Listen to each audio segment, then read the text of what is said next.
The main flaws in this reasoning: most importantly, a decline in the proportion of local applicants does not necessarily mean a decline in the number of local applicants.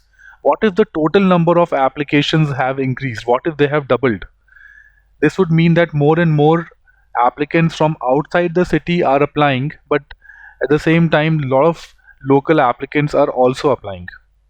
The author has not given clear statistical data to reach this conclusion. The right data needed would be the total number of applications and the number of applications from the local individuals before and now.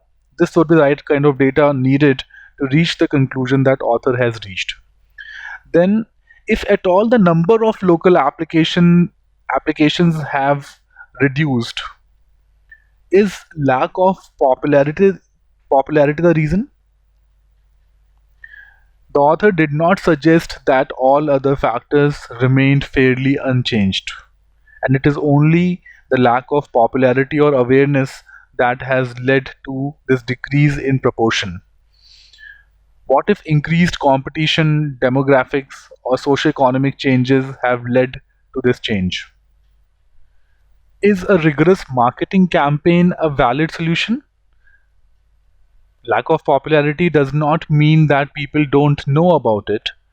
The author has not discussed the other more obvious solutions that an academic institution would look at, such as improving employment opportunities, improving the academics, improving the faculty, rather than coming up with a marketing campaign. The author has not explored other valid means, and this remains a flaw in the reasoning.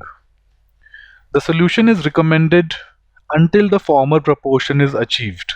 This is a short-lived solution. What after that? And a very important and a very interesting flaw here is that the argument is assuming that higher percentage of local students is a desirable quality in the university.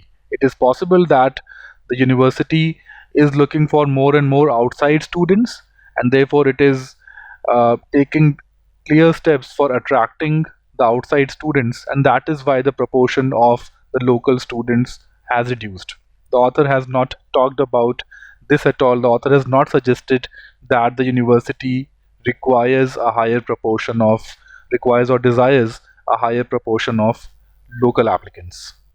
These were the main flaws.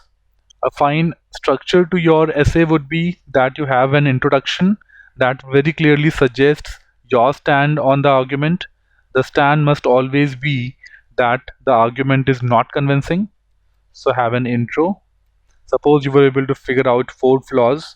So for each flaw, have a separate paragraph, have 4 paragraphs, and then have a conclusion that suggests that because of these reasons suggested in the stem of the essay, the argument is not convincing.